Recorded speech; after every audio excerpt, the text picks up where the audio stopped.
All right, guys. So I just made a video talking about some of the things that I liked, basically that I liked about Kane Womack, some of the things that I didn't like about Kane Womack. Again, when you're making videos, a lot of the shit, especially after reaction after the game, it's emotional. A lot of it is based off of emotion, and it's not really until you watch all 22 film that you start to like, okay, you know what? I can't put it all on the coaching. Of course, yeah, I am definitely going to be putting on coaching, but I can't put it all on the coaching because the personnel at the end of the day has to perform. And when you got players jogging on the field, when you have players taking the wrong pursuit angles, linebackers can't fill for shit. They can't run laterally. They can't shed blockers because can't take blockers because they're using the wrong freaking shoulder to engage with the blocker instead of freeing up their outside arm. Like that, this is what's going to happen, right? Players have to perform. Players have to tackle. It doesn't matter if you're running a 3-2-6, 4-3, 3-4, 3-3-5. Does not matter. You have to, the personnel has to perform the field. Now, of course, are there things that Womack should have done? Oh, absolutely. Absolutely he should have done. There's a lot of things that he could have done that he has to look himself in the mirror and says, why didn't I do that shit against Gus Malzahn? And don't give me this crap about Kane Womack not knowing what Florida State's going to do, because there were three plays where like one was like a time delay. The other one was like a receiver was actually playing as like was acting as one of the offensive linemen. It was I forgot. Can't explain. It's some weird shit that Gus Malzahn does. But we were prepared 3 times for trick plays that we weren't even fooled by. So don't give me about this crap about Kane Womack not knowing what Gus Malzahn and Florida. That's his job. His job is to understand what a coordinator is going to bring to the table, and it's not like Gus Malzahn is bringing shit that's completely new. A lot of the plays that I watched, you can go back to 2013 when Nick Marshall was the quarterback, when they had Trey Mason and Sammy Coates. They ran a lot of that same shit. So don't give me this crap about Kane Womack not knowing his opponent, because if he doesn't, that's a huge red flag that he's not prepared. But I want to talk about the culture, because obviously there's the viral clip of Bray Hubbard jogging to the ball carrier, and that's not the only time he did it. He actually did it multiple times in this game. It just wouldn't go viral. Again, you had multiple times of players laughing with each other on the field, and that's what pissed me off. It was Edric Hill and it was Wan'Zay Pierre. That's the clip that should have went viral instead of Bray Hubbard. 2 players laughing on the field. It's 31-17. The game is over. And this is why when people were criticizing Malachi Moore, no, I want to see more of that. I wish we would have showed a lot more of that emotion on the field. But when Malachi Moore was throwing a temper tantrum, he was throwing shit and cussing at players, yeah, I want more of that. I want more of that, because that's holding players accountable. He knows that's not the standard. He won a national championship here. He knows that's not the standard. He knows better. And for us, and pretty much his entire career, he's won at least 11 games a season. He's played with countless amount of first-round NFL draft picks. And for you to go from literally a playoff appearance and a national championship appearance and a national championship ring to 9-3 and losing to Vanderbilt, that shit's unacceptable. But now all of a sudden we fast forward a year later, and now you went from Malachi Moore punching shit, throwing shit, to players laughing with each other on the side, laughing at each other, not on the sideline, on the field. Now, I can get into Ryan Williams coming into the field with a stuffed animal. I can get into the TikTok shit and whatever. It is what it is. But there is something is going on that the players are not being held, or maybe they are being held accountable. They just don't give a fuck. They just don't really care. That could be it. But again, I go back to that destroying video. And when Jalen Monroe talked about the differences between, and I talked about this all the time, so I'm not going to go into it that much. Just watch the destroying video for yourself. Watch that tour video. Everything you need to know in terms of why we're in the position that we're in is in that video. Watch it. I'll probably put a link below the description. If I'll find it, maybe I'll put a link. I don't know. Look at that up. Watch it for yourself. But when he compared the differences between Saban and DeBoer, that told me everything I need to know. DeBoer's not Saban. He's not an aggressive, ruthless like coach. Can he be at times? Yeah, everyone at some point has a boiling point. Everyone's going to be frustrated. Everyone at some point, even if you're the nicest person in the room like myself, is going to be frustrated. They're going to be yelling, cussing. It is what it is. But he does not have the demeanor of a Saban.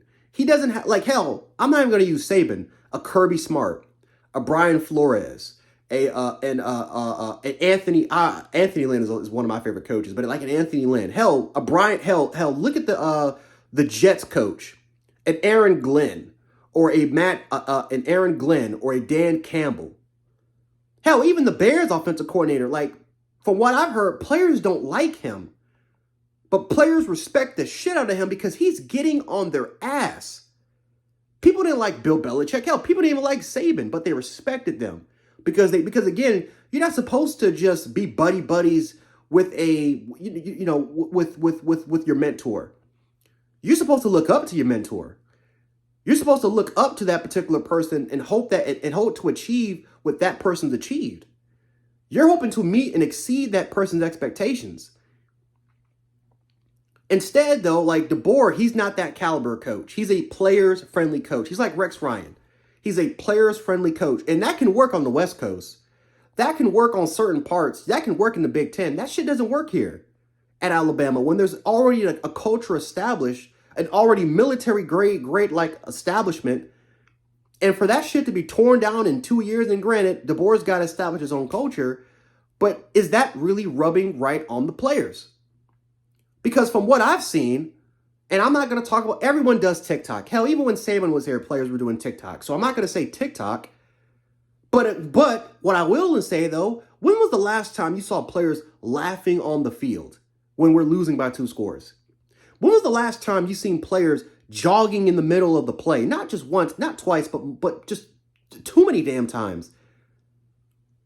When was the last time that you seen a Bama team just get physically brutalized on both sides of the ball? Hell, even when we lost by 2 scores, we didn't get, it was, I've never seen anything like it. I haven't seen anything like it in a long time in terms of the way that we just got bitched around and bitch slapped, brutalized. I'm watching Mike Norvell rally his players at halftime telling that Bama's dead. We got to kill them. We got to keep it up. They are dead. We have to finish them. What is he doing? What is DeBoer doing to motivate his troops? When was the last time you heard stories of players fighting on the sidelines because we wanted to hold players accountable? I always go back to that Nakobe Dean clip when one of those players missed a coverage assignment on the tight end. Nakobe had to make up for it, and he got right in that player's face, and he started fucking that dude up. That's what we need. We need more. The players, of course, the players have to hold themselves accountable. We need more leaders. But at the end of the day, bro, attitude reflects leadership. Attitude reflects leadership. The players take on the personality of the coaching staff, not just the head coach. They take on the personality of the coaching staff. And something's got to be set. Something has got to be set in order for this team to get back on track. Whether if it's somebody's got to be made an example.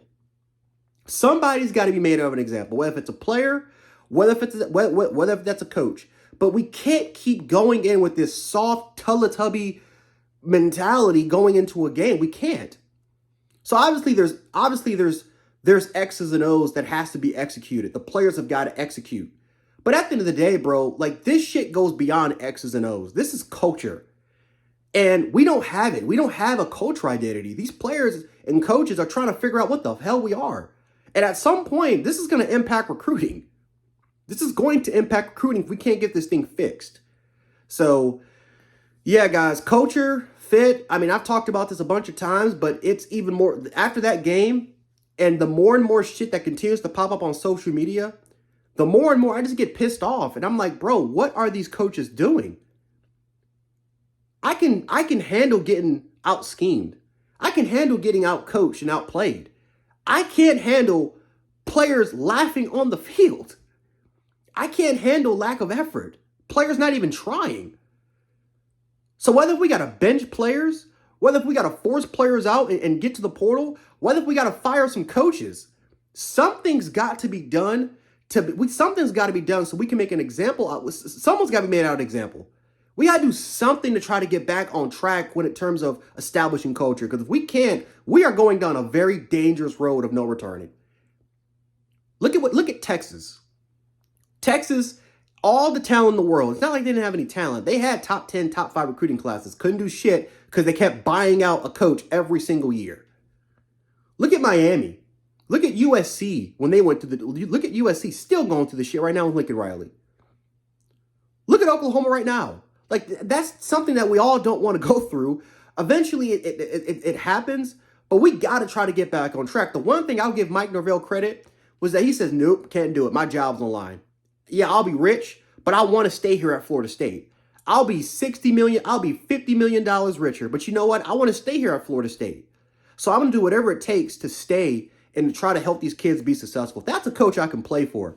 Despite all the things that he has, he makes adjustments to make sure that he stays at a place that he loves. And watching that game, you can tell he loved it. You can tell that his job was on the line and those players played for him.